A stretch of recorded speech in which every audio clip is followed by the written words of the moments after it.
सहना भवतु सहनौ भुनक्तु सह वीर्यं करवावहै तेजस्विनावधीतमस्तु मा विद्विषावहै।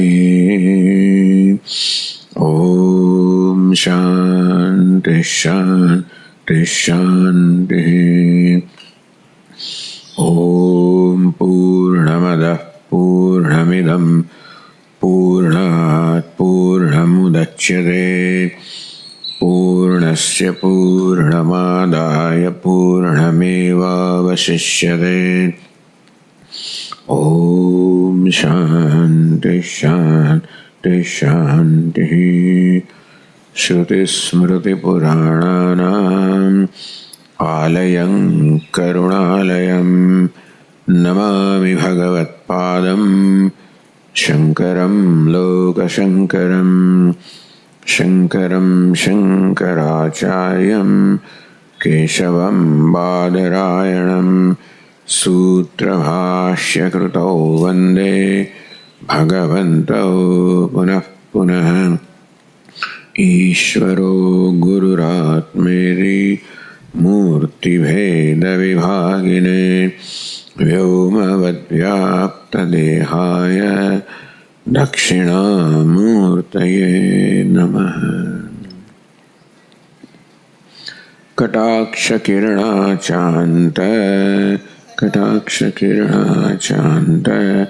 नमन्मोहाब्धये नमः नमन्मोहाब्धये। अनन्तानन्दकृष्णाय जगन्मङ्गलमूर्तये जगन्मङ्गलमूर्तये।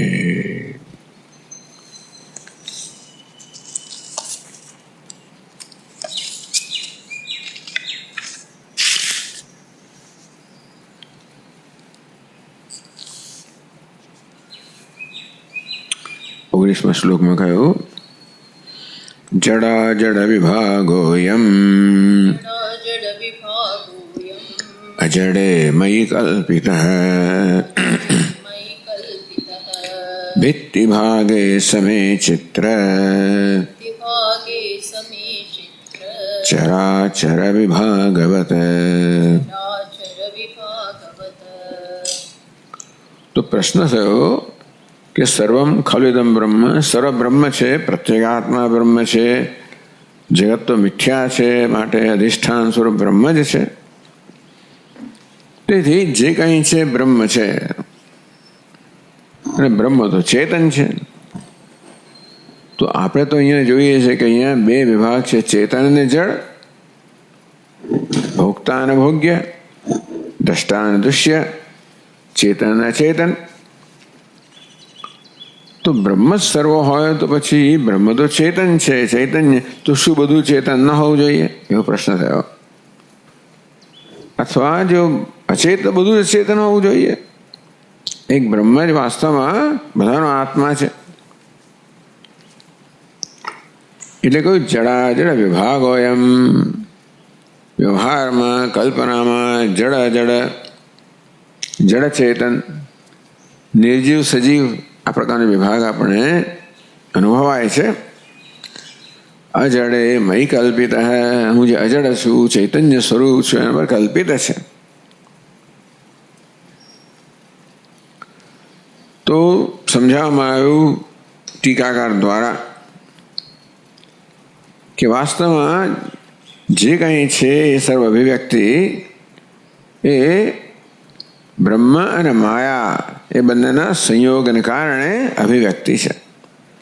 ટૂંકમાં માયાનું માધ્યમ હોય તો જ બ્રહ્મ અભિવ્યક્ત થઈ શકે, તો એ આપણા અનુભવનો વિષય બની શકે. અભિવ્યક્ત થયેલું જ છે, સ્વપ્રકાશ છે, આપણું સ્વરૂપ છે.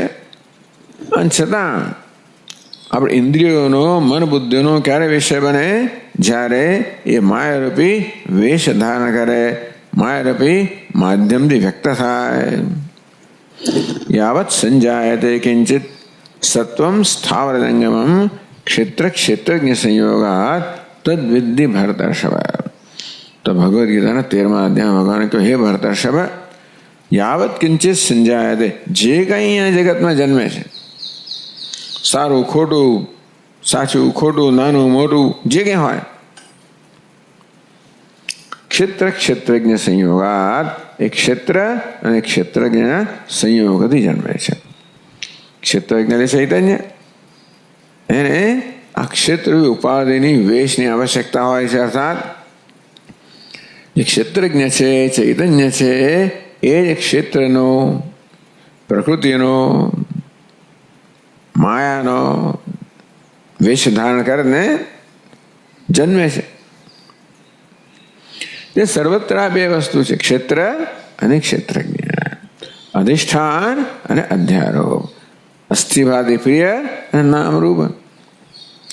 તો અસ્થિભાતિ બધું સમાન છે સર્વત્ર, આ નામરૂપમાં વિભાગ છે. કોઈ હોય જડા, જડ વિભાગ હોય, એમ જડ અને અજડનો વિભાગ. તો ટીકાકારે સમજાયું કે આ પ્રકારે જ્યારે ક્ષેત્ર અને ક્ષેત્રજ્ઞ, પુરુષ અને પ્રકૃતિ, એ બંને અભિવ્યક્તા, ત્યાં પુરુષની પ્રધાનતા છે, ત્યાં અજડતા ચેતનતા દેખાય છે. જ્યાં પ્રકૃતિની પ્રધાનતા છે, ત્યાં જડતા ભાસે છે. જ્યાં ઉપહિત અધિષ્ઠાનની પ્રધાનતા છે, ત્યાં ચેતનતા. જ્યાં ઉપાધિ પ્રકૃતિની માયાની પ્રધાનતા છે, ત્યાં જડતા. આપણે એમ પણ કહી શકીએ કે જ્યાં સૂક્ષ્મ શરીર છે, ત્યાં આગળ જીવન છે, સજીવતા છે, ચેતનતા છે. જેમ કે આપણે બધા સર્વ સજીવ પ્રાણીઓ, આ ટેબલ ખરું જે નિર્જીવ છે, એમાં સૂક્ષ્મ શરીર નથી, માટે ત્યાં સજીવતા નથી, ચેતનતા નથી. એમણે કહેવાય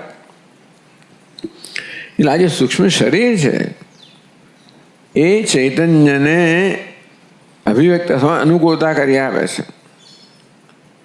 બ્રહ્મ ચૈતન્ય છે, સૂક્ષ્મ શરીર એની ચેતનતાને અભિવ્યક્ત થવાની અનુકૂળતા કરી આપે. માટે જ્યાં સૂક્ષ્મ શરીર છે, ત્યાં ચેતનતા પાસે સજીવતા દેખાય, જ્યાં નથી ત્યાં નિર્જીવતા. તો આ બધો વિભાગ ક્યાં છે? એ બ્રહ્મ એક હોવા છતાં પણ આ વિભાગ હોય છે, કેમ કે માયાના વિભાગ છે, અભિવ્યક્તિના વિભાગ છે. જ્યાં તો માયામાં ઉપાધિમાં વિભાગ છે, સ્થૂળ શરીર અને સૂક્ષ્મ શરીર, અથવા તો બંનેનો સંયોગ છે. સંયોગની અંદર વિવિધતા છે. ક્યાંક બ્રહ્મની અધિષ્ઠાનની પ્રધાનતા છે અભિવ્યક્તિમાં, ક્યાંક પ્રકૃતિની, માયાની, અધ્યારોપની, ઉપાધિની પ્રધાનતા છે. ભિત્તિ ભાગે સમય ચિત્ર ચરાચર વિભાગવત. સમય ચિત્ર કેવું તોય ચાલે, ચિત્ર જે સમ છે એમાં ચરાચર વિભાગવત, ચિત્રમાં જેવી રીતે ચર અને ચર વિભાગ હોય છે બધા. ગજાદેહ ચરસ્ય ગજાદેહ અચરસ્ય પર્વતાદેશ. જેમ ભીત પર મોટું ચિત્ર દોર્યું હોય, માં હાથી વગેરે દોર્યા હોય, કેવા છે? ચર છે. પર્વતો દોર્યા હોય, કેવા છે? અચર છે. વિભાગ છે. બધાનું આધાર કોણ? એક જ ભીત છે, એક જ અધિષ્ઠાન છે. આ સર્વ કલ્પના જ છે. વાસ્તવમાં કોઈ હાથી ત્યાં નથી, વાસ્તવમાં કોઈ પહાડ પણ ત્યાં નથી. એ શું છે? કલ્પના જ છે. છતાં ચિત્ર જો આબેહૂબ દોર્યું તો આપણે એમ લાગે કે ત્યાં હાથી છે, ત્યાં પહાડ છે, ત્યાં ચલન છે. પેલો વાઘ, સિંહ, આપણે હરણ પર આક્રમણ કરી રહ્યો એવું લાગે આપણને. આ વાઘના ચહેરા પરના ભાવ દેખાડ્યા હોય, હરણના ચહેરા પર ભાવ દેખાડ્યા હોય, જો આબેહૂબ લાગે. એ ચિત્ર છે. તો તે રીતે જગત જાણે કે ચિત્ર છે, અને બધું આબેહૂબ જણાય, પણ વાસ્તવમાં એ માત્ર આભાસ જ છે, એ સત્યતા નથી. એમાં આ બધા વિભાગો છે.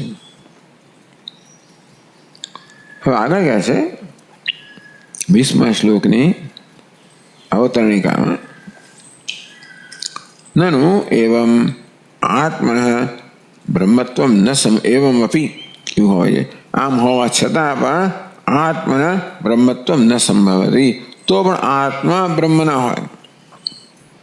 ભલે બ્રહ્મ અધિષ્ઠાન રહ્યું, ચૈતન્ય રહ્યું,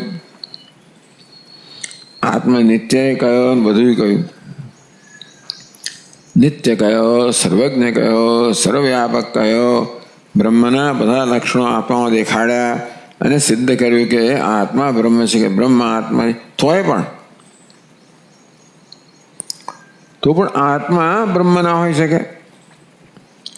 તત્વમસી મહાવાક્યમાં આત્મા શું છે? ત્વમ પદ છે, બ્રહ્મ તત્પદ લક્ષ્ય છે.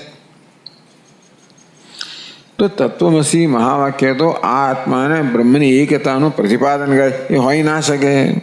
સમજાય કેમ? તસ્ય આત્મના સંસાર સાક્ષિતા રૂપ વિકલ્પ યુક્તત્વાત. જો આત્મા કેવો છે? આત્મા તો સાક્ષી છે ને.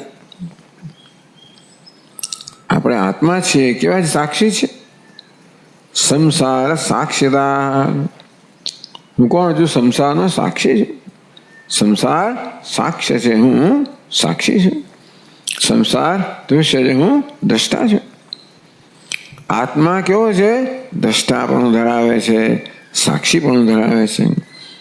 પણ આપણે એક વેશ થયો, એક વિકલ્પ થયો, આપણે કલ્પના થઈ, અને આપણે તેથી આપણો વિકાર થયો. સાક્ષીમાં પરિવર્તનશીલ છે, હમણાં છે ને પછી નથી. તો સાક્ષિતા રૂપ વિકલ્પ યુક્તત્વાત. આત્મા તો સાક્ષિતા પણ વિકલ્પ ધરાવનારો છે. સાક્ષી છે, સાક્ષિતા ધરાવનારો છે. સાક્ષી કોને કહેવાય? સાક્ષિતા ધરાવનારને સાક્ષી કહેવાય. સાક્ષિતા એટલે સાક્ષી હોવાની સ્થિતિ. તો સાક્ષિતા ધરાવનાર છે. જેમ કે બ્રાહ્મણ કોને કહેવાય? બ્રાહ્મણત્વ ધરાવનાર છે. ઘડો કોને કહેવાય? ઘટત્વ ધરાવનાર છે. તો સાક્ષી કોને કહેવાય? સાક્ષિતા ધરાવનાર છે, સાક્ષીપણું ધરાવનાર છે. તેથી એ તો કેવો છે? વિશિષ્ટ છે, વિશેષ ધરાવનાર છે, કે વિકલ્પ ધરાવનાર. પણ આત્મા, ત્યારે બ્રહ્મણ કેવું છે? બ્રહ્મનું તો બ્રહ્મણ અસ્થૂલમ અણુ નેતને ઇત્યાદિ શ્રુત્યા નિર્વિકલ્પકતયા નિર્વિશેષતયા નિર્વિશેષ કહો, નિર્વિકલ્પક કહો. અસ્થૂલમ અનણુ ક્યાંથી આવે છે? બૃહદારણ્યકોપનિષદ. સહોવાચ યાજ્ઞવલ્કે કહ્યું, એતદ્વૈ તદક્ષરમ ગાર્ગી બ્રાહ્મણ અભિવદંતી. હે ગાર્ગી, ગાર્ગીએ એવો પ્રશ્ન પૂછ્યો ને કે કોઈ માણસ ગુંચવાઈ જાય, જવાબ આપો તોય તમે ખોટા ઠરો, ના આપો તો જવાબ નથી આવડતો. કારણ કે બ્રહ્મનું કોઈ રીતે વર્ણન થઈ શકે એમ છે નહીં. વર્ણન કરવા જાઓ તો ખોટા ઠરો, ના કરવા જાઓ તો આવડતું નથી. એટલે યાજ્ઞવલ્કે આ પ્રકારે એવી કુશળતાથી ગાર્ગીએ પ્રશ્ન કર્યો કે કોઈ પણ ખરેખર તો વિમાસણો પડે કે શું કરવું હવે.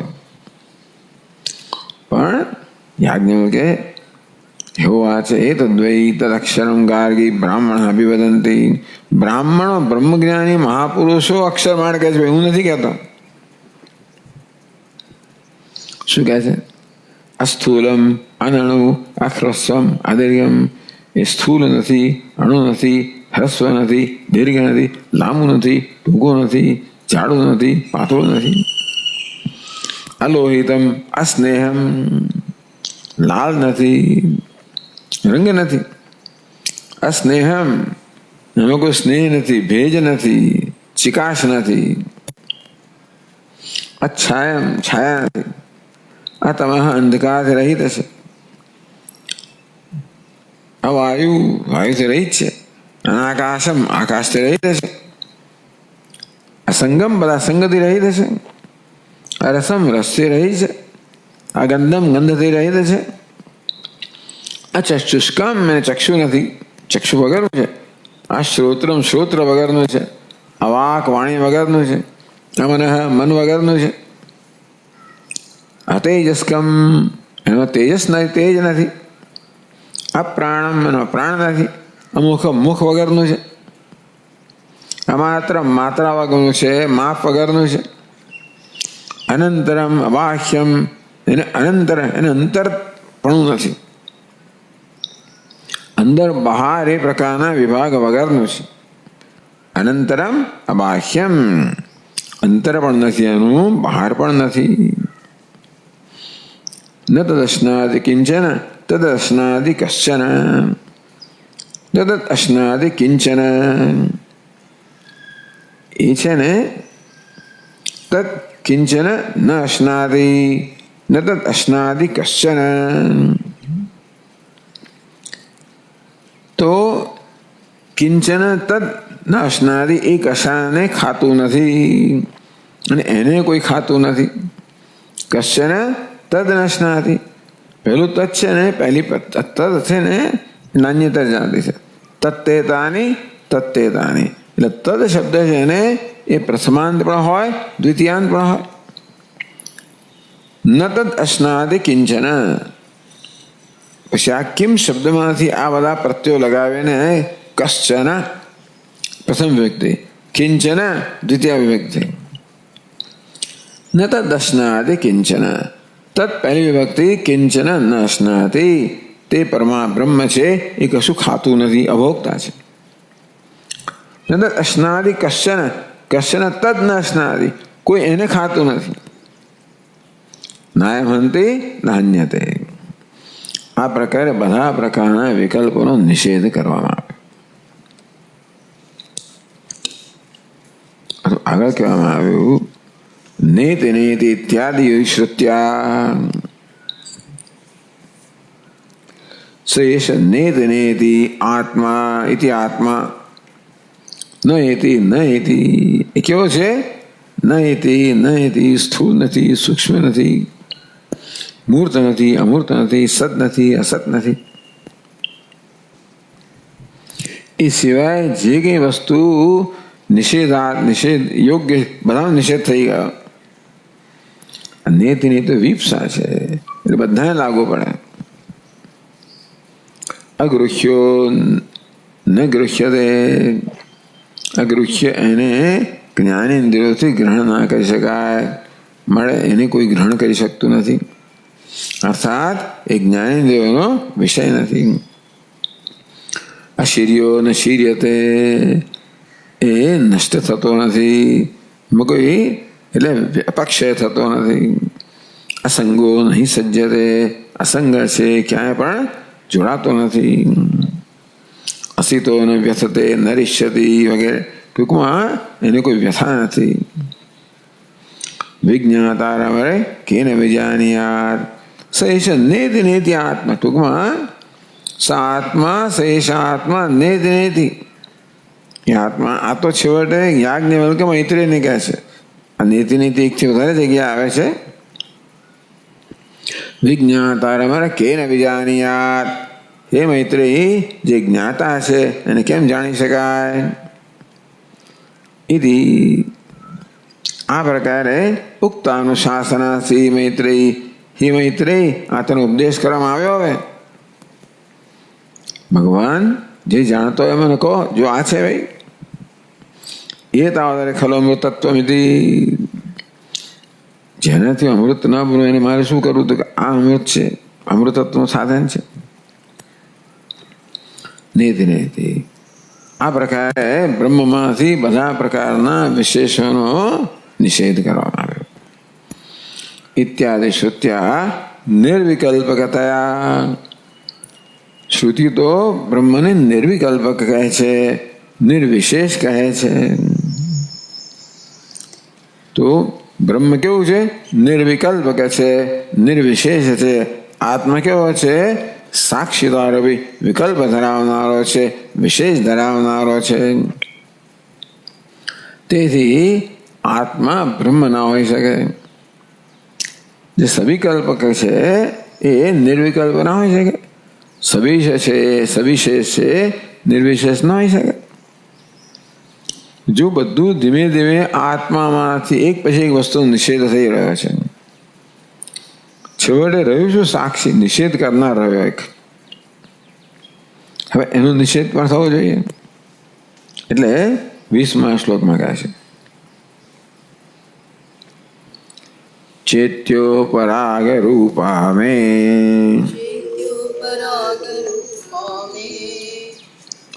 साक्षिता पिन तात्विकी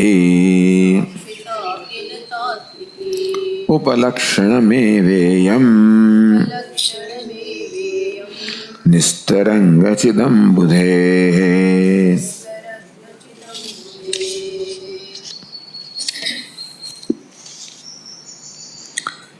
चैत्य उपराग रूपा में साक्षिता, મારી સાક્ષિતા, મારું સાક્ષીપણું કેવું છે? ચૈત્ય ઉપરાગ રૂપા. આ ચૈત્ય વર્ગની અપેક્ષાએ, દૃશ્ય વર્ગની અપેક્ષાએ છે.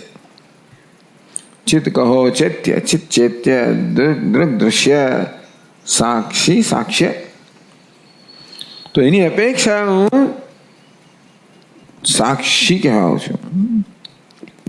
હું ચેતા કહેવાઉં ચૈત્યની દ્રષ્ટિએ, સાક્ષી કહેવાઓ સાક્ષીની દ્રષ્ટિએ, દ્રષ્ટા કહેવાઓ દૃશ્યની દ્રષ્ટિએ. મેં સાક્ષિતા આપી ન તાત્વિકી. એ તો મારું સાપેક્ષ રૂપ છે. વાત બરાબર છે. કશાકની અપેક્ષા હું સાક્ષી કહેવાઉં છું. મારી પોતાની અપેક્ષા તો હું નથી, સાક્ષી પણ નથી. તો ભાઈ તમે કોણ છો? ભાઈ ઉપલક્ષણમ એવાયમ એવેયમ નિસ્તરંગ ચિદમ્બુદે. યમ ઉપલક્ષણમ. યમ શું છે? સ્ત્રીલિંગ થયું પાછું ઇદમના. તો યમ યમ એટલે શાનું હોય? સ્ત્રીલિંગ. એ કોનું વિશેષણ છે? સાક્ષિતા સ્ત્રીલિંગ છે. યમ સાક્ષિતા કેવી છે? ઉપલક્ષણમ. આ સાક્ષિતા પણ ઉપલક્ષણ છે, એટલે કે આગંતુક લક્ષણ છે, સ્વરૂપ નથી. કોનું? હું કોણ છું? નિસ્તરંગ ચિદમ્બુદે. નિસ્તરંગ ચિદ અંબુદે. તકારનો તકાર થઈ ગયો. ચિદમ્બુદે. નિસ્તરંગ એ તરંગહીન, અંબુધિ સમુદ્ર. હું કોણ છું? તરંગહીન સમુદ્ર. શેનો છો? ચિદમ્બુદે ચૈતન્યનો. હું તો તરંગહીન ચેતન સમુદ્ર છું. આ તરંગહીન સમુદ્ર મારામાં વાસ્તવમાં આ સાક્ષિતા વગેરે પણ કશું છે નહીં. એવા કોઈ પણ તરંગો પણ નથી. તો સાક્ષી શું કામ કહો છો? જેથી મારું વાસ્તવિક સ્વરૂપ છે ને એ જાણી શકાય માટે. એ પ્રકારના શબ્દોનો પ્રયોગ કરવામાં આવે આત્મા માટે. તો આત્મા એ શબ્દનો વાચ્યાર્થ તો કોઈ ન બની શકે. કોઈ શબ્દ ખરેખર તો વાસ્તવમાં આત્માનું કે બ્રહ્મનું વર્ણન ના કરી શકે. એટલે આત્મા કોઈ શબ્દનો વાચ્યાર્થ, સીધો અર્થ, મુખ્ય અર્થ ના હોઈ શકે. એટલે લક્ષ્યાર્થ. ટૂંકમાં આ સાક્ષી શું છે? એ લક્ષ્યાર્થ છે. એટલે ઉપલક્ષણ કહ્યું. શાનું? નિસ્તરંગ ચિદમ્બુદે. મારામાં કોઈ તરંગો નથી, વિકલ્પો નથી. નિર્વિકલ્પ ચૈતન્યનો અંબુધિ સમુદ્ર છું, અમાપ છું. સમુદ્ર કોને કહેવાય? અપાર છે, અમાપ છે, અસીમ છે. આમ ચૈતન્યને ક્યારે ચિદાકાશ કહેવામાં આવે? ચિત્તને આકાશ કહેવામાં આવ્યું. આકાશ કેવું છે? સર્વવ્યાપક છે. કેવું? નિરાકાર છે, નિર્લેપ છે, પ્રકાશમય છે, સર્વબાજુ પ્રકાશિત છે. બહુ સુંદર દૃષ્ટાંત આકાશ. અંબુધિ પણ સુંદર દૃષ્ટાંત છે. કેવું છે? અસીમ છે, અપાર છે. પણ આ અંબુધિમાં બધા તરંગો બહુ હોય. એટલે કે નિસ્તરંગ અંબુધિ, નિસ્તરંગ સમુદ્ર છે. તો તરંગી એને તો ટીકાકાર સમજાવે છે.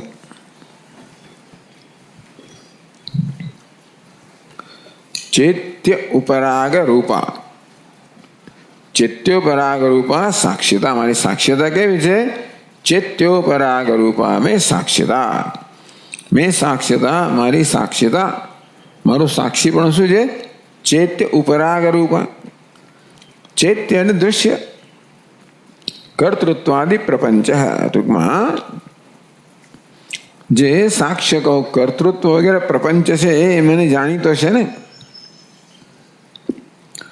તો આ પ્રપંચ છે, કર્તૃત્વ ભોક્તૃત્વ વગેરે પ્રપંચ છે, જે ખરેખર તો ઉપાધિનો ધર્મ છે. એ કોનો ધર્મ છે? બુદ્ધિનો ધર્મ છે, અંતઃકરણનો ધર્મ છે.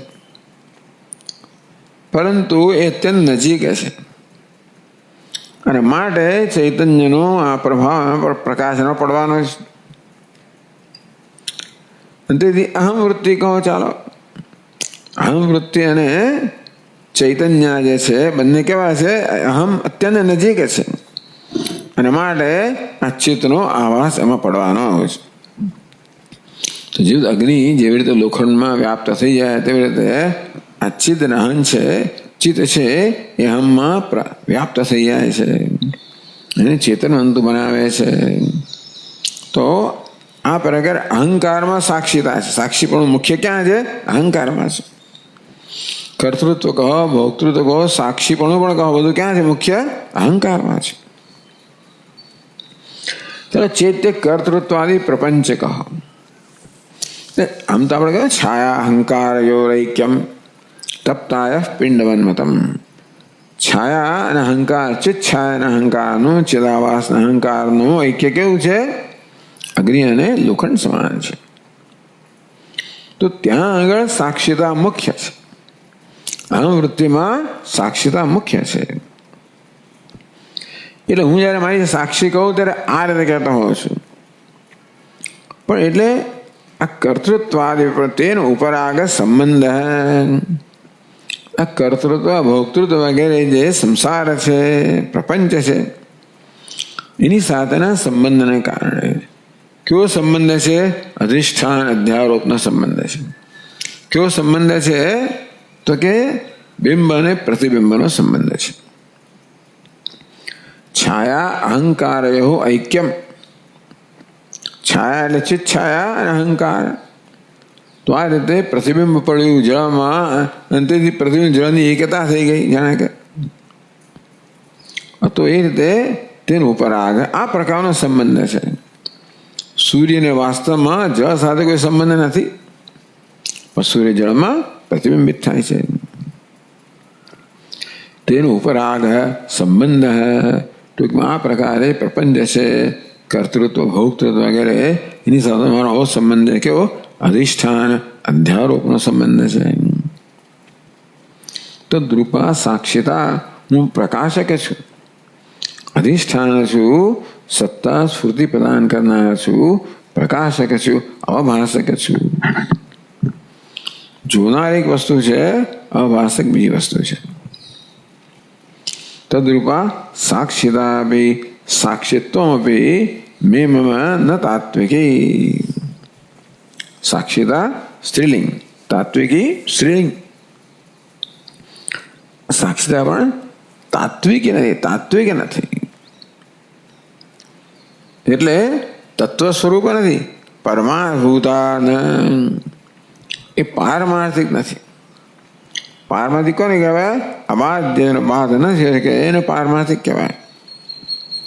પરમાર્થ ભૂતાના એટલે આ જે સાક્ષીતા છે ને, સાક્ષી એ હંમેશા એ અબાધ્ય નથી, અબાધિત નથી. એક તો ક્યારેક સુષુપ્તિ વગેરે સાક્ષીતા પણ નથી છે, ત્યારે પણ બદલાયા કરતી હોય છે સાક્ષી પણ. અને માટે એ પારમાર્થિક સ્વરૂપ નથી. જે આવનારું જનારું છે એને પારમાર્થિક સ્વરૂપ ના કહેવાય. સ્વરૂપ કોને કહેવાય? જેનું ક્યારેય બાધ ના થાય. તો ઉષ્ણતા અગ્નિનું સ્વરૂપ કહેવાય, કારણ ક્યારે બાધ ના થાય. પ્રકાશ એ સૂર્યનું સ્વરૂપ કહેવાય, ક્યારે બાધ ના થાય. તો ચૈતન્ય આત્માનું સ્વરૂપ ક્યારે બાધ ના થાય. પણ સાક્ષી પણ છે ને, એ સ્વરૂપ કેમ નથી? એનો બાધ થઈ જાય. ક્યારે? સુષુપ્તિ વગેરેમાં.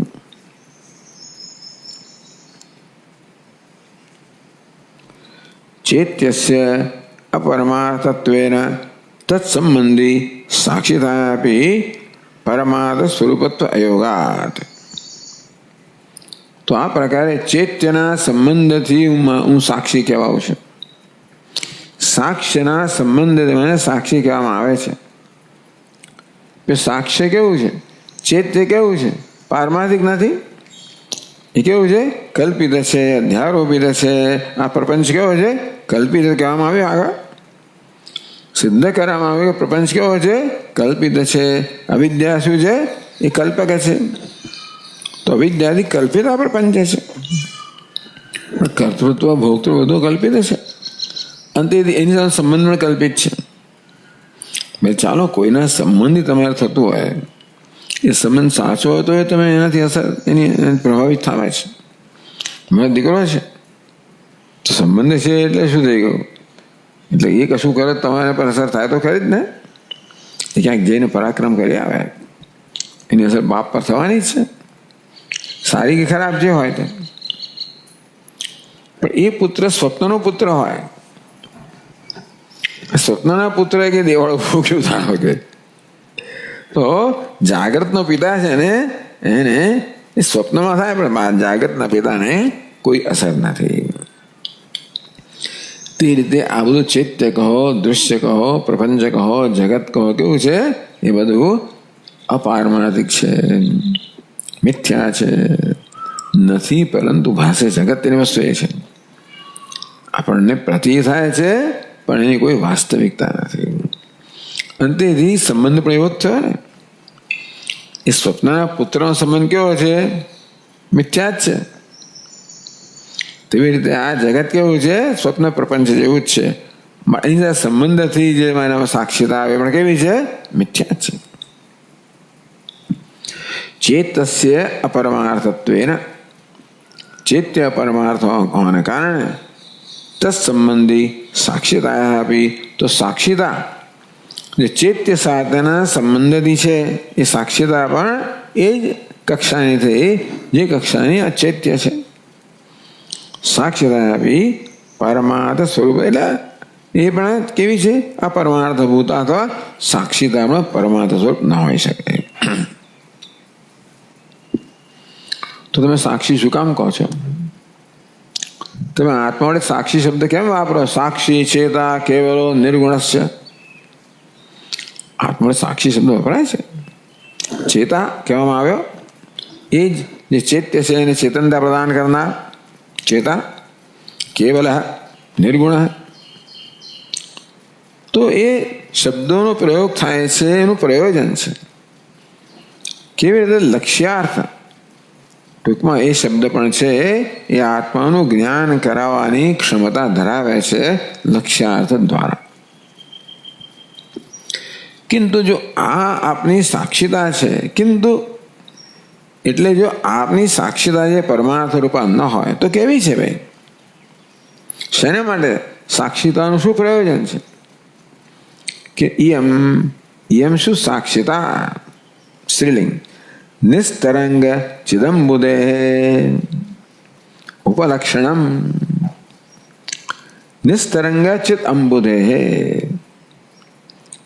નિસ્તરંગા પરમાર્થતઃ નિરસ્ત તરંગ કર્તૃત્વાદि પ્રપંચ રૂપો યસ્યા સા ચિદેવ અંબુધિ ચિદંબુધિ ચિદ એવ અંબુધિ ચિદંબુધિ. ચિત અંબુધિ છે, ચિદેવ અંબુધિ. સાચિત, ચિત પણ સ્ત્રીલિંગ શબ્દ છે. એ ચિત જ સમુદ્ર છે, ચિતરૂપી સમુદ્ર. કેવો સમુદ્ર છે? નિસ્તરંગ સમુદ્ર છે. માંથી બધા તરંગો છે એ તરંગો વાસ્તવમાં જેનો અભાવ છે, બધા તરંગોનો અભાવ હોય એ પ્રકારનો નિસ્તરંગ આ સમુદ્ર છે. કેવા તરંગો? તો કે કર્તૃત્વ ભોક્તૃત્વ વગેરે આ જે પ્રપંચ છે એ પ્રકારના તરંગો. નિસ્તરંગા પરમાર્થ નિરસ્ત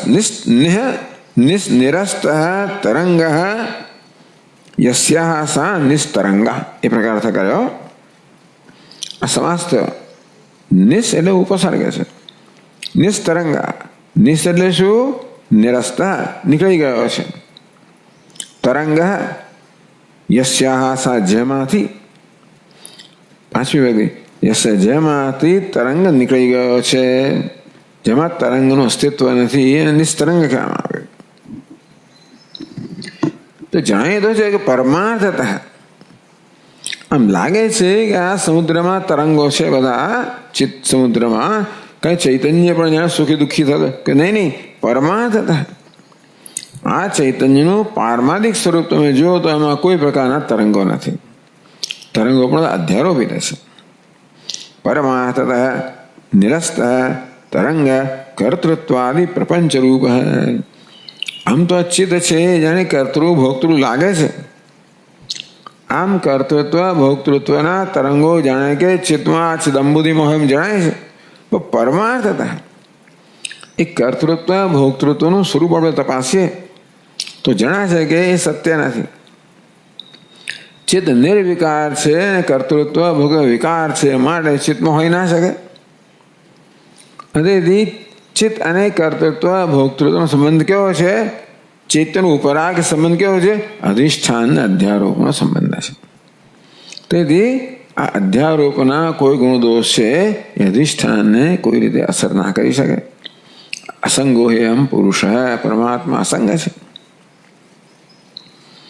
એટલે કર્તૃત્વાદી પ્રપંચ જેમાં સર્વ રીતે નિરસ્ત થઈ ગયો છે, અસ્ત થઈ ગયો, નિરસ્ત થઈ ગયો, જતો રહ્યો. યસ્યાસા ચિત્ત એવં બુદ્ધિ, એ ચિત્તરૂપી સમુદ્ર જે છે એ નિસ્તરંગ ચિદંબુધિ, એ શબ્દ સમજાવ્યો. એટલે પહેલા નિસ્તરંગા ચિદંબુધિ, ચિદંબુધિ ચિદેવ અંબુધિ ચિદંબુધિ. ચિત્ત પોતે દંબુધિ છે, સમુદ્ર છે ચિદંબુધિ. કેવું? નિસ્તરંગા ચિદંબુધિ, તરંગ રહિત ચિદંબુધિ છે. નિસ્તરંગા એટલે જેમાંથી વાસ્તવમાં તરંગો નથી, તરંગનો અભાવ છે, એવું એ નિસ્તરંગા, એવું ચિદંબુધિ, નિસ્તરંગ ચિદંબુધિ. એવો હું તસ્ય, એટલે શું? નિસ્તરંગ ચિદંબુધે. છઠ્ઠી વિભક્તિ. તસ્ય મેં, તસ્ય કેમ ભાઈ પુલ્લિંગ આવ્યું? કેમ? અંબુધિ પુલ્લિંગ શબ્દ છે. એટલે તસ્ય ચિદંબુધે મેં એટલે મારું. કોણ? મામા. ભાઈ છઠ્ઠી વિભક્તિ. પ્રત્યેગાત્મા, હું કોણ છું? જે પ્રત્યેગાત્મા છો મારું. તો ચિત્ત અંબુધિ સ્વરૂપ પ્રત્યેગા, નિસ્તરંગ ચિદંબુધિ જો મારું સ્વરૂપ છે એવો પ્રત્યેગાત્મા હું. તો આ સાક્ષીતા શું વસ્તુ છે? ઉપલક્ષણમ એવા, ઉપલક્ષણ છે. ઉપલક્ષણ શબ્દના જુદા જુદા અર્થો છે, એમાં એક અર્થ નહીં લાગુ પડે છે. તટસ્થા સતી જ્ઞાન, આ તટસ્થ લક્ષણ એવો એક અર્થ થાય. ઉપલક્ષણ એકનો એક અર્થ તટસ્થ લક્ષણ, આકસ્મિક લક્ષણ, પ્રાસંગિક લક્ષણ. તો કહેવામાં આવે કે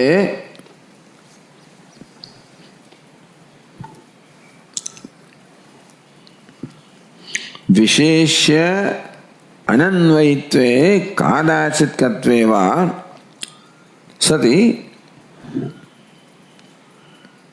વ્યાવર્તકમ. એક તો લક્ષણો કોને કહેવાય? વ્યાવર્તકમ, જે વસ્તુને બીજા બધા કરતા જુદું પાડીને દેખાડે એમ નામ લક્ષણ. વિશેષણ વ્યાવર્તક છે. વિશેષણ શું છે? એ જ વર્ગના બીજા સભ્યોથી જુદું પાડે. જેવી રીતે આપણે કહીએ કે ભાઈ આ સફેદ કમળ છે, તો બીજા રંગના કમળ, આ સફેદ વિશેષણ છે. એ શું છે? બીજા બધા રંગના કમળથી જુદું પાડે. પોતાના જ વર્ગના સભ્યથી જુદું પાડે એને વિશેષણ કહેવાય. બધાથી જુદું પાડે એને લક્ષણ કહેવાય. તો એટલે કહે છે વિશેષ્ય અનન્વયિત્વ. હવે એવું કહે જ્યાં સફેદ કમળ ગયું ને, કમળ શું છે? વિશેષ્ય. સફેદ શું છે? વિશેષણ.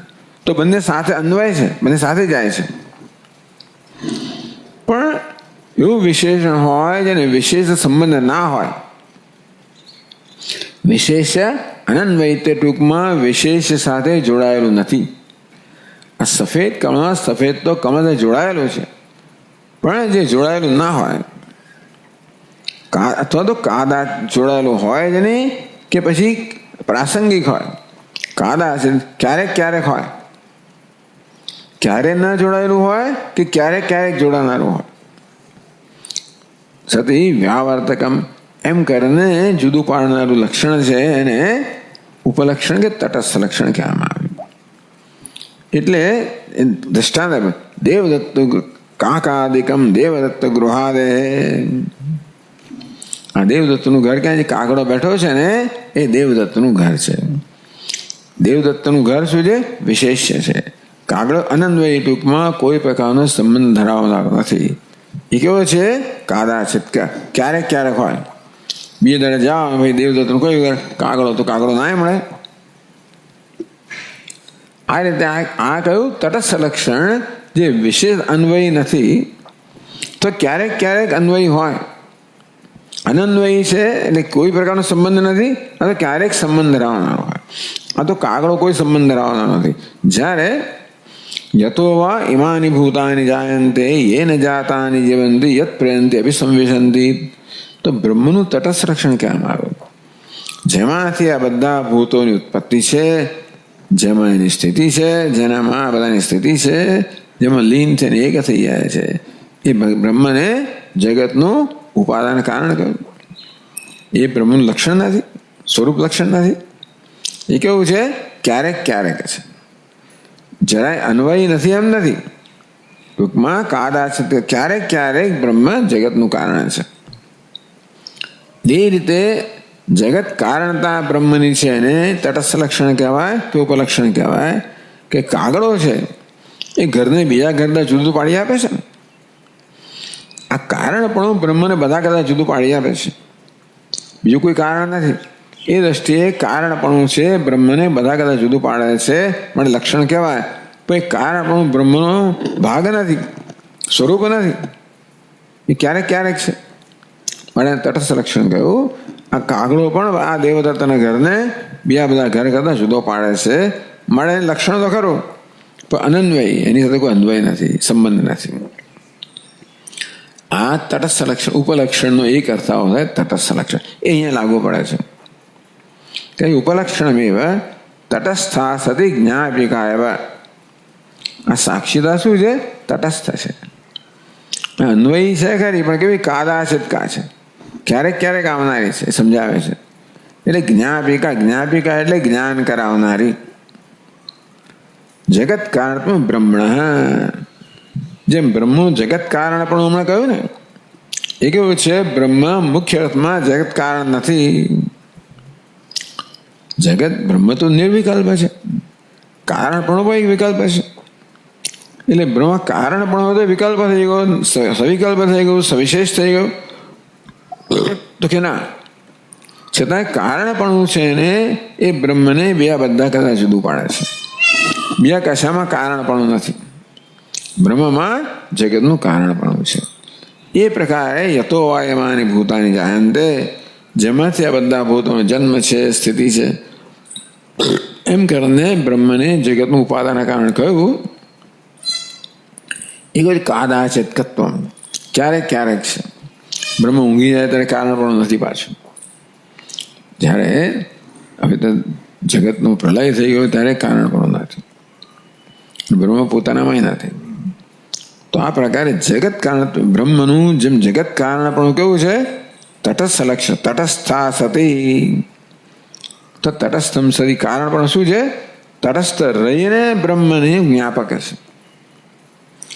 તટસ્થ અર્થાત બ્રહ્મનો ભાગ નથી, બ્રહ્મ સ્વરૂપ ન હોવા છતાં પણ બ્રહ્મનું જ્ઞાપક છે. તેવી રીતે સાક્ષીતા શું છે? ખરેખર આત્માનું સ્વરૂપ નથી, કાદાચિત કહે છે, ક્યારેક ક્યારેક આવી જનારી છે, પરંતુ આત્માની જ્ઞાપક છે. એટલા માટે એને ઉપલક્ષણ કહેવામાં આવ્યું. ઉપલક્ષણમ એવ યમ, યમ સાક્ષીતા ઉપલક્ષણમ એવ. અહીંયા તટસ્થ લક્ષણમ એવ, સાક્ષીતા આત્માનું તટસ્થ લક્ષણ છે. એટલે સાક્ષીતાનું સ્વરૂપ લક્ષણ હોત તો શું થાત? વાસ્તવમાં આત્મા સાક્ષી હોત તો વિકારી હોત. પરંતુ આ વિકારીપણું, સાક્ષીપણું આત્માનું સ્વરૂપ નથી. એ તો માત્ર કાદાચિત ક્યારેક ક્યારેક આવીને જનારું કે દેખાનારું છે. તથા છે આત્મન વસ્તુતઃ નિર્વિકલ્પત્વાत्, તેથી આત્મા વાસ્તવિક રીતે નિર્વિકલ્પ છે, પારમાર્થિક રીતે નિર્વિકલ્પ છે. ન બ્રહ્મત્વ અનુપત્તિ ભાવ, તેથી આત્મામાં બ્રહ્મત્વની અનુપત્તિ નથી. ઉપપત્તિ એટલે તર્કયુક્તતા, અનુપત્તિ એટલે તર્કયુક્તતા. ટૂંકમાં આત્મા બ્રહ્મ છે એ અસંગત નથી. આમ તો શ્રુતિ જેને માટેનું પ્રમાણ છે, અહમ બ્રહ્માસ્મિ કે તત્વમસી, શ્રુતિ જ આત્મા બ્રહ્મ છે એમાં પ્રમાણ છે. તર્ક, આ બધા તર્ક પ્રમાણ નથી. આ તર્ક શેના માટે? બધી શંકાઓનું નિવારણ કરવા માટે છે, સંશય ભાવનાઓનું નિવારણ કરવા માટે છે. એમ કરીને શ્રુતિ આપણે જે કહે છે એની સંભાવના બતાવે, યોગ્યતા બતાવે, બરોબર છે. તો તેથી આત્મા પણ નિર્વિકલ્પ કે છે અને બ્રહ્મ પણ નિર્વિકલ્પ કે છે. માટે આત્મા બ્રહ્મ હોય એ અયોગ્ય નથી, એટલે યુક્તિ વિરુદ્ધ નથી.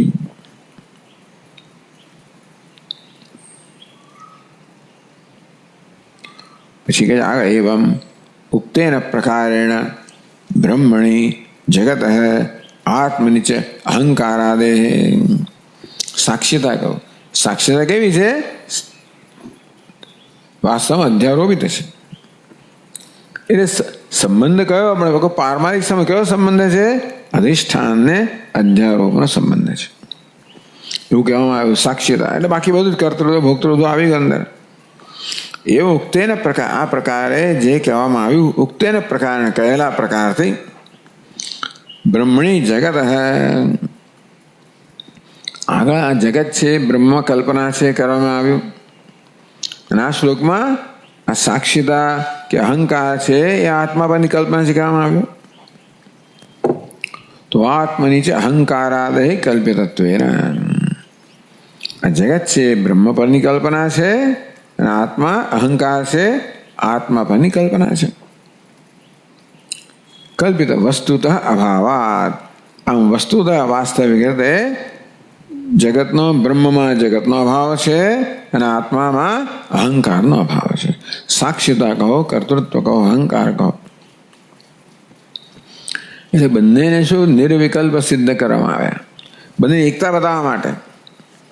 બંનેના ઐક્યમાં જે કોઈ પ્રકારના સંશયો જન્મી શકે એ બધા સંશયો નિરાકરણ કરવામાં આવ્યું ને, એટલે હવે કોઈ સંશય રહ્યો નથી. મારે બંને કેવા છે? એક છે. એટલે કહે છે પદદ્વય લક્ષ્ય. જે સાક્ષીતા પણ પદ છે એનું લક્ષ્યાર્થ થાય આત્મા, જગત કારણ પણ પદ છે એનું લક્ષ્યાર્થ થાય બ્રહ્મ. તો કોઈ પદનો વાચ્યાર્થ બ્રહ્મ નથી કે આત્મા પણ નથી. બ્રહ્મ શબ્દનો પણ વાચ્યાર્થ બ્રહ્મ નથી, આત્મ શબ્દનો વાચ્યાર્થ આત્મા નથી, લક્ષ્યાર્થ જ છે. આત્મા એટલે હું અર્થમાં વપરાય આત્મા, પણ હુંનો વાચ્યાર્થ તો અહંકાર જ થાય ને. શબ્દનું ઉચ્ચારણ થાય ત્યારે આપણા મનમાં પહેલો જે અર્થ સ્ફુર એને વાચ્યાર્થ કહેવાય. એટલે જે અર્થમાં વપરાતો એ ચરિત રીતે વપરાતો હોય. આમ બ્રહ્મ એટલે ઈશ્વર. આમ બ્રહ્મ શબ્દનો આમ ઉચ્ચારણ થાય એટલે મનમાં આ સર્વજ્ઞ સર્વશક્તિમાન એવી જાતનો જ ખ્યાલ જન્મે ને. એ શું થયા? વાચ્યાર્થ થયા. તો વાચ્ય દ્રષ્ટિએ તો જીવ અને બ્રહ્મ કેવા છે? વિરુદ્ધ ધર્મ આક્રાંત છે, વિરુદ્ધ ધર્મ ધરાવનારા છે. એ ક્યાં છે? ઔપાધિક વિરોધ છે અને સ્વરૂપતા કેવા છે? અવિરુદ્ધ છે. તો તેથી લક્ષ્ય એટલે સ્વરૂપતા. પદદ્વય લક્ષ્ય બ્રહ્મણી, અને તેથી તત્પદનું લક્ષણ બ્રહ્મ છે, ત્વમ પદનું લક્ષણ બ્રહ્મ છે, નિર્વિકાર ન કશ્ય વિકાર. તેથી બ્રહ્મમાં કોઈ પ્રકારનો વિકાર નથી. જગતરૂપ વિકાર પણ નથી, જગત કર્તારૂપ વિકાર પણ નથી, અહંકાર વિકાર નથી કે સાક્ષીદાર વિકાર પણ આત્મામાં નથી. માટે લક્ષ્યાર્થમાં કોઈ પ્રકારનો વિકાર નથી. એ પછીના શ્લોકમાં કહે છે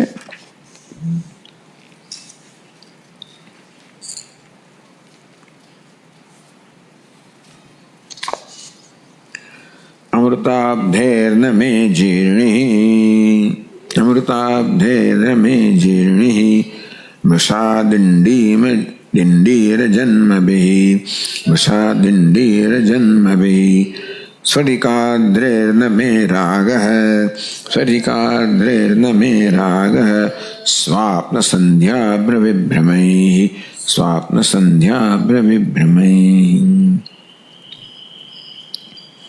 આમ બધું કવિત્વ ઘણું, એમનું અલંકારિકત્વ ઘણું બધું પ્રકટ થાય એમાંથી. એટલે અમૃતાબ્ધે, મારી ચોપડા અમૃતાબ્દે છે પણ અમૃતાબ્ધે જોઈએ. કદાચ તમારી ચોપડામાં હોય તો ધને બદલે ધ જોઈએ ત્યાં. અમૃતાબ્ધિ, અબ્ધિ આપણી પાસે સમુદ્ર. તો જેમ અંબુધિ તેમ અબ્ધિ. અબ્ધિ એટલે અબનો આખો સમૂહ. અંબુદ અંબુ, અંબુ એટલે પણ જળ અને અપ એટલે પણ જળ. ટૂંકમાં એ રીતે અંબુધિનો અર્થ એ જ થાય છે, અબ્ધિનો અર્થ થાય. અમૃતાબ્દે, હું કોણ છું? અમૃતનો સમુદ્ર છું. ત્યારે શું કહ્યું? ચૈતન્યનો સમુદ્ર છું. એ શું કહે છે? અમૃતનો સમુદ્ર છું. નમે જીર્ણી મૃષા ડિંડીર જન્મભી. પાછો સમુદ્ર આવ્યો. સમુદ્રમાં શું થાય છે? અનેક વસ્તુઓ જન્મતી હોય. તરંગો જન્મે, ફીણ જન્મે, તરંગ જન્મે, પરપોટા જન્મે, ફીણ જન્મે સમુદ્રમાં. તો સમુદ્રમાં આ તરંગ જન્મ્યો, પરપોટો જન્મ્યો, ફીણ જન્મ્યું. એને કારણે સમુદ્રમાં વિકાર આવે છે. તો કહે છે કે મૃષા ડિંડીર જન્મભી. વાસ્તવમાં એ માત્ર એ જળ જ છે, એમાં કોઈ પ્રકારનો વિકાર, જળમાં વિકાર આવતો નથી. જળ માત્ર તરંગ રૂપે કે પરપોટા રૂપે કે ફીણ રૂપે ભાસે છે. સમુદ્ર એટલે જળ જ સમજવાનું. સમુદ્રનો વાસ્તવિક સ્વરૂપ શું છે? જળ. આમ સમુદ્ર અમાપતાને કહેવા માટે કહેવામાં આવ્યું. અસીમતા, અપામતા, અનંતતા માટે સમુદ્ર શબ્દ વાપરે. પણ સમુદ્રનો મૂળ અર્થ તો શું થાય? જળ જ થાય. એ જળમાં કોઈ તરંગ નામના કશા વિકારો નથી. તરંગનું સ્વરૂપ પણ જળ છે, અને પરપોટાનું સ્વરૂપ પણ જળ છે, અને ફીણનું સ્વરૂપ પણ જળ જ છે. તેથી અથવા તો એમ કહેવાય કે ચાલો આ બધા જન્મે જળમાં, કે જળની અંદર તરંગ જન્મ્યો, પરપોટો જન્મ્યો કે ફીણ જન્મ્યું, તો એને જળ પ્રાણને કોઈ હાનિ થઈ ખરી? કાકા કેવા છે? આ વિકાર વાસ્તવમાં જળ વિકાર લાવતા નથી. એ માત્ર મિથ્યા જ છે. એ સમુદ્ર કહ્યો કે સમુદ્ર મારામાં તરંગો જન્મે, પરપોટા જન્મે, ફીણ જન્મે. તો સમુદ્રની અમાપતામાં, અસીમતામાં કોઈ પ્રકારનો વિકાર નથી આવતો. હું નિર્વિકાર જ હોઉં છું.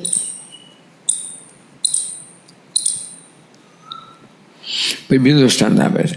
આ દૃષ્ટાંત કોનું આપ્યું? બ્રહ્મનું દૃષ્ટાંત આપ્યું. એ આત્માનું દૃષ્ટાંત આપે છે. સ્ફટિકાદ્રે, અદ્રી એટલે પહાડ. સ્ફટિકાદ્રી, સ્ફટિકનો પહાડ. એ ભાઈ જોવા જેવી વસ્તુ છે. ક્યાંક હશે ખબર નથી. સ્ફટિકનો પહાડ. એમાં શું થાય છે? સંધ્યા વિભ્રમય. અભ્ર એટલે વાદળ.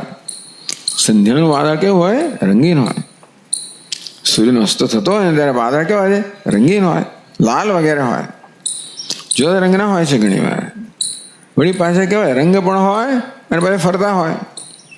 વાદળ ક્યારે પણ એકદમ એવું અચલતો ના જ હોય ને, સતત ગતિમાન હોય. તો એ વાદળ જે છે એનો રંગનો આભાસ, કલ્પના કરો કે સ્ફટિકનો પર્વત છે.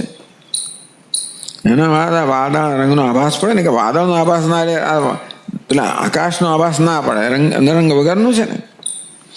એટલે વાદળની વાત કરવામાં આવી કે વાદળ કેવું છે? રંગીન. પણ કેવું વાદળ? પછી સંધ્યાનું વાદળ. ગમે તેવું નહીં. સંધ્યાનું વાદળ કેવું હોય? રંગીન હોય. એનો આભાસ સ્ફટિકના પર્વત પર પડે. એટલા માટે સ્ફટિકનો પર્વત કે હું લાલ થઈ જતો નથી, હું રંગીન થઈ જતો નથી. સ્ફટિકાદ્રે નમે રાગ. રાગ એટલે આમ તો રંજનાત્મક રાગ, એનાથી રંગીન થઈ જવું. એટલે અહીંયા કે સંબંધ કર. તો આ બધા સાથે મારો કોઈ સંબંધ નથી, એટલે કે હું રંગીન થઈ જતો નથી. આ રીતે આ સંધ્યાના વાદળોનો મારામાં આભાસ પડવાના કારણે હું રંગીન થઈ જતો. ભલે હું લાલ દેખાતો, મારામાં લાલાશ આવતી નથી. સ્વરૂપથી કેવો છું હું? તો કે નિર્વિકાર છું. સ્વરૂપથી જળ પણ નિર્વિકાર છે કે સમુદ્ર? સ્વરૂપથી સ્ફટિક પણ નિર્વિકાર છે. નિર્વિકારતા બતાવવામાં આવી. વિકારો ભાસે છે છતાં નિર્વિકાર છું. નિર્વિકાર કહેવાની જરૂર કેમ પડી? કારણ કે વિકાર ભાસે છે. આત્મામાં વિકાર ભાસે છે માટે નિર્વિકાર કહેવાની જરૂર પડી. એ આત્મામાં કર્તૃત્વ ભોગતૃત્વ ભાસતા વિકારો કેવા છે? આ સ્ફટિક આદ્રીમાં જણાતા લાલ પીળા રંગ જેવા છે. રંગ ભાસે છે પણ સ્ફટિકના પર્વતને કોઈ રીતે રંગીન કરતા નથી. તે રીતે પરપોટ વગેરે તરંગ વગેરે ભાસે છે પરંતુ એ જળમાં કોઈ પ્રકારનો વિકાર લાવતા નથી. જળ કારણ છે. શેનું કારણ છે? તરંગનું, પરપોટાનું, ફીણનું. જન્મે છે, સ્થિતિ છે, લીન થઈ જાય છે. એ બધી ઉત્પત્તિ સ્થિતિ લય ચાલ્યા કરતો હોય પરંતુ જળમાં કોઈ પ્રકારનો વિકાર લાવ્યા વગર. એ તે જગત કારણ તમે ભલે કહો પણ કેવું છે? વાસ્તવમાં નિર્વિકાર જગત કારણ કહેવાતું જગત કારણ. તેમાં આત્મા એમ થાય કર્તૃત્વ ભોગતૃત્વ જાત જાતના રંગો થાય છે એમાં. પણ એ કેવા છે? સ્ફટિકમાં જણાતા રંગ જેવા છે. સ્ફટિક એનાથી પ્રભાવિત થતો નથી. એ પ્રકારે બ્રહ્મના આત્મા બંનેનું નિર્વિકાર પણ બતાવ્યું. એ તો બંનેનું ઐક્ય બતાવે છે. ચલો કાલે એની ચર્ચા કરશું આગળ. ઓમ પૂર્ણમદ પૂર્ણમિદમ પૂર્ણાત પૂર્ણમુદચ્યતે પૂર્ણસ્ય પૂર્ણમાદાય પૂર્ણમેવાવશિષ્યતે. ઓમ શાંતિ શાંતિ શાંતિ. શંકરમ શંકરાચાર્યમ કેશવમ બાદરાયણમ સૂત્રભાષ્યકૃતૌ વંદે ભગવन्तौ પુનઃ પુનઃ. ઈશ્વરો ગુરુરાત્મેતિ મૂર્તિભેદવિભાગિને વ્યોમવદ્વ્યાપ્તદેહાય દક્ષિણામૂર્તયે નમઃ. ઓમ શાંતિ શાંતિ શાંતિ. હરિ ઓમ. શ્રી ગુરુભ્યો નમઃ. હરિ ઓમ.